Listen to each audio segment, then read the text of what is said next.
Okay, so what's going on with flight decks? If you don't know what a flight deck is, it's a board that Pal Peralta makes. It's these. It has technology in it, we'll say. There's been a lot of skateboards over the years, LibTech for example, that try to do like a fiberglass or some sort of carbon gleebity-glah, just some random things from the periodic table that they throw in the skateboard, and you would get things like a sheet of it, and it would just be kind of dangerous. So it would like kind of turn to shrapnel. And also that piece would like break separately.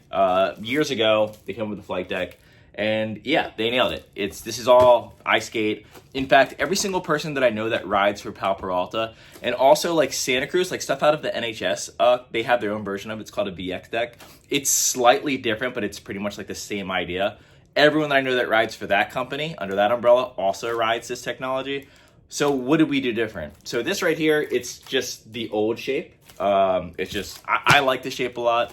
I like the slightly mellow concave. The shape of the nose and tail are great, but they've gone ahead and changed quite a few things. So I'm gonna actually go skating today with Julian Lewis, and I'm not too sure who else. If Julian's going out, I'm assuming Ryan Hamburg. But if you've seen this different graphic, they changed more than just the fact that this is like a textured graphic, like you can actually feel the graphic. This is the first time that they ever made a board shape and design directly around the flight deck.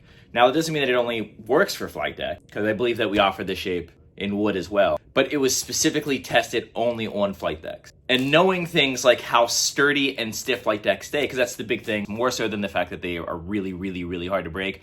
I don't really break boards, plus I ride deck rails. Why would I want a board that doesn't break? Because the shape always stays the same. When you're skating a board, you'll notice depending on how much you're skating, probably around like week 2, week 1.5, the tail will have more give, the nose will have more give, the middle of the board will have more give. And it has like a little bit of a sogginess to it. It still works, just your pop's a little weaker. There's a flex before the board comes down, maybe a slight delay, and maybe that doesn't bother you, maybe you don't notice as much. It does me. So having the exact consistent pop throughout the entire board's lifespan is why I prefer them. I don't want to have to consistently get used to a new board the whole way through. So I'm going to set this up and run you down some stuff about it. And then I don't know if I'm going to have any footage of me skating today, but I will go skate this board tomorrow at the very least. I feel like Julian just got back on board from an injury, so I think we're just going to kind of lightly walk around. Also, my knee's swollen from those switch trays and fakie lasers down the double set yesterday, which I don't know why I decided to jump down something. Okay, so if you're wondering how we got this, if you don't know, and it's the only person that I really talked to on the board design company, like the board design and shaping side of the company, is Justin, but there's a whole crew, and they all skateboard. Like they have obstacles set up at Skate One's warehouse to go skateboarding on their lunch break. So the guys who are designing these boards are constantly testing it and getting to mess around with a bunch of different ideas and shapes to see what works and what doesn't work. It's like your ideal people of setting up these boards. We're talking about people with like engineering degrees who can also nollie backside heel flip. So a couple things right out the gate about this shape. You ever seen anyone talk about this?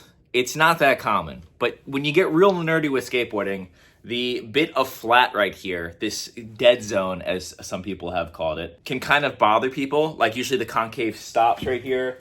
It just goes flat for a little bit longer. Perhaps you've heard Zach talk about it. I think Andy's definitely talked about it too. They have basically the nose and the tail set in a little bit further to eliminate more of that dead zone. So that way when you're like flicking off, it's a little bit more for you to catch instead of like possibly flicking off of something that is like just dead flat, which could cause a misflick. Keep in mind, these are skaters. Like this stuff gets pretty niche. So if you're just gonna blindly skate whatever, maybe this doesn't matter that much to you. But they're trying to eliminate every problem they can. They also took the nose and tail radius and made it a little bit mellower. The idea behind that is just to have a smoother flick and a better pocket for your toe to sit on. And also keeping that curve going gives you a little bit more pop getting out of nose slides and tail slides, because with like some slight spoonage of the nose, like there's no angle that I could show you this, especially because the top graphic's black, but basically the nose has, and when you stand on it, you don't really feel it that much. I feel like that would bother me if I did put my foot on the nose and it felt like I've had boards that have like a deep spoon nose, and I want to say it was a flip board, and I remember I had really good nollie inward heels on it, but then every other flip didn't work. But anyways, this has a very slight spoonage of the nose. What's cool about having the spoonage of the nose, having the slight concave here, is when you're in nose slides, you can kind of get the momentum going this way or this way, not just for like nose slide to crooks, but to get a good pop out of your flip trick. So like for nose slide nollie flip, you have more concave to dip this teeter off of, if you know what I'm saying. So a lot of times when you're doing a nose slide, you have to do this thing. But if you already have a little bit of concave up here, it gives you just a little bit more play. So I imagine nose slide to crooks on this with a little bit of a spoon nose is going to be way easier. But the fact is that it's slight. It's not going to be something that's going to bother you to stand on. If you have Pal Peralta boards in your local skate shop, go stand on this and you'll see exactly what I'm talking about. And then the concave itself is drawn different on this board. So on the old board, it was just one single curve. This one, it's a bit more to it. Once again, like there'd be no real way to show you the exact, well, actually, you know what? This angle right here, the way that the light, oh, this kind of works out good.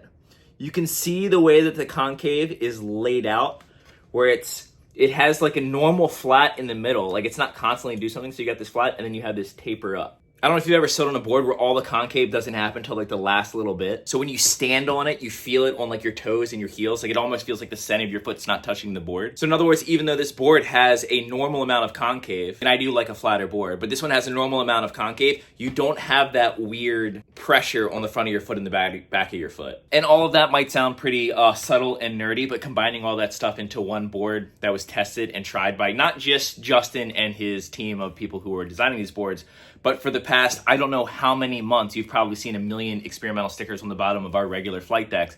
The team has been trying and giving feedback like, hey, we think this. So much so that at one point in time, which we actually filmed and I can't show you, they brought like 20 different skateboards from different companies and had us all like blind test stand on them and write down what we like and don't like about all of them. And then took that information on top of what they already felt was the right idea and put it all together to create what I would argue is the best shot at a Goldilocks type shape. Just something that's good for everyone. And I don't mean in a basic default shape. I mean, they really try to like optimize a lot of stuff about it. Now, when it comes to skateboard shapes in general, I think that there's a lot of placebo effect involved. I think there's a lot of that sounds good and so it's gonna feel good type of thing that happens. A lot of skateboarding takes place off the skateboard and in our heads. I mean, think about every single time that the only reason you landed that trick was because it was your very last try. And though I personally believe, especially the slight spoon nose is really, really sick. Big fan of the slight spoon nose. And having that little bit extra to like catch your flick off of. Big fan of that. And eliminating dead space also, I think is a pretty big thing. I think that this is just gonna be a cozy skateboard for just about anyone. Same flight deck technology. They didn't change the structure of the board yet. The amount of stuff that they're constantly playing, it's Willy's Wonka's chocolate factory in there. I swear to God, I cannot wait for us to drop more stuff that I've just been slightly in the loop of things that they've been developing. One thing that people are already riding right now that we can't even show in the video because it's so early. Like there'll be people skating on the session that I can't point my phone at them because they're riding something. Long story short, it's something that companies have been trying to figure out for a long time, and I think George and the crew figured it out, which would be pretty exciting for me. But this is the shape that I've ridden a couple times already, and it is the one that I prefer, which means I have 2 or 3 of these still hanging around that I'm probably still gonna skate, or I'll keep in my trunk for when like a kid breaks his board at a skate park. But that's kind of the rundown on this. I'm gonna go skate with some friends. Maybe you'll see some footage of it, but I gotta set this up. Personally, I don't really enjoy like filming me set up a board because I got fumbly fingers and I'm easily distracted. And you've seen a million people set up a board. But if you want a really quick rundown of what I ride, because I get that question a lot. Currently on 8.5, new flight deck shape. Pepper Ultra Grip, specifically the Ultra Grip. It's slightly grippier than most grip tape. I ride Thunder 875 with trucks. They're the hollows, the regular hollows, not the forged base plate hollows. I bounce back and forth between the REM Acid wheels, 52 millimeter side cuts. And when I'm skating rough stuff, I will skate the X Formula, which is a Bones wheel. Bones X Formula, also 52s. And in the rarest of occasion, if we're going to a really crusty ditch, I'll throw on some Dragon wheels. I think everyone should have a quiver of wheels. We also have a new wheel that came out that I need to make a video about. There's another next level Dragon evolution thing that I haven't had a chance to talk about yet because I've been sick. And me being off my board for so long is one of the reasons that Julian and me are trying to go skate together, because we both are trying to get back on our board. The 16 Pro Max, dude. Damn, this guy. So, I mean, I've been cruising around on this board, dude. It's like, I mean, I've skated it before, but this is just going to be what I skate from now on. Something about the concave, the way it just bends up and you have this spot in the middle, it just makes your foot feel, I don't know, like I don't feel like there's something stuck under my foot. You know what I mean? Sometimes I feel like the edge of the concave a little too much. What size is this? This is 8.5 of the 14.25 wheelbase, I believe, or maybe it's 14.38. Okay. We're just going to do some cruise rounds. We're going to go, I guess we'll go up the Euro. I'm definitely going to fall on the first trick, and then the line will probably start later. Let's see.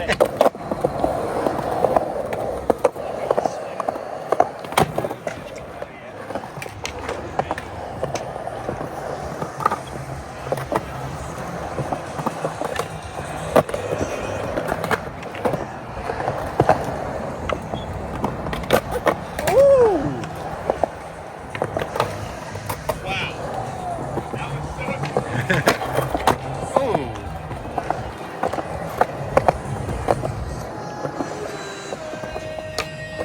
Oh. Almost hit a line. Dude, that was sick.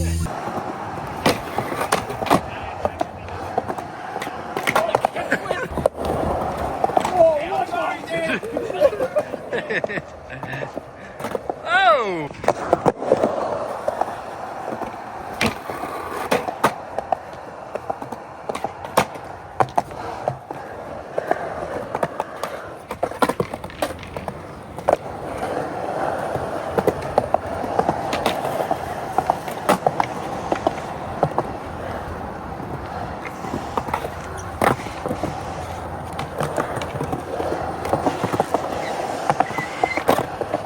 Oh, switch gone!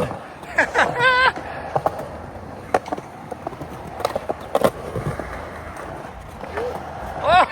Where I want to go. Always. Half-pipe switch main. I've been into that shit. Okay. Really got into it right before I stopped skating.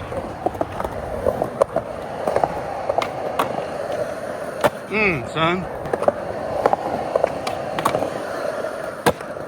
So a couple things I want to talk about this board. One, I don't know how much say he had in it, but I did get Ben DeGrosse in contact with Justin, who's like our board designer, and I know that they spoke. And I know that he has obviously a lot to say about board shapes, so I'm sure Justin took that into account. For sure. And just having like when I say they got a lot of people involved trying to figure out like the best shape, that's what they've done. The main thing that I've noticed about this board is it lets you have like a steeper concave without having that weird feeling under your feet. Years ago, I had a Dennis Boostitz board, and the concave was steep, and I had to give it away because I could feel it hard, like right here on my foot and right here on my heel, and it just made even my ollies felt weird. It felt like I was standing on a fingerboard mini ramp. Yeah. So yeah, it's a cozier steep concave. The other thing is, even though you can't really get an angle to see it, the fact that the nose has a little bit of spoonage to it, it makes it pretty easy to like get from a nose slide and like use the concave here to like teeter into the crook Give 'em instead of having leverage. to do this. Yeah. You can kind of, I'll try to stall one on this quarter pipe real quick just to give you an idea. If I can get my foot right. Be nice if I got my foot right. Hold on. It's just way more like I don't have to pop it as much. I almost feel like I can just turn into it. Very cozy.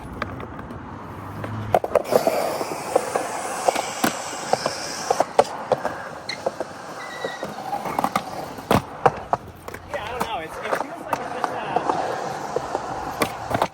just a solid board. Oh.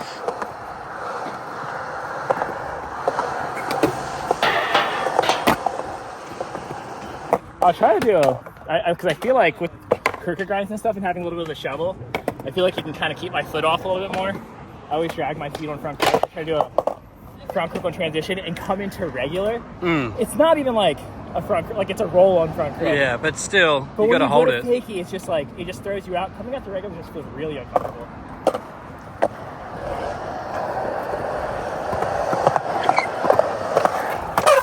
Oh, I lost your hand. Hey, I mean, I get it. You did it.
Yes. Oh, God. Now. We need to get better at this. Those kind of work. Yeah. British nose grind. Nose grind is steezier. Let's throw it back to the East Coast.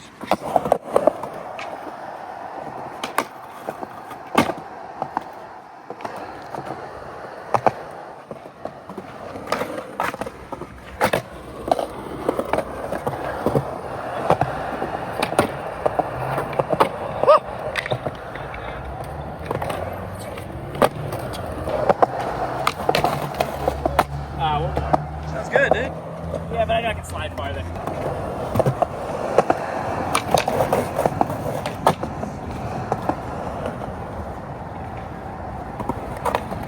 No one does that.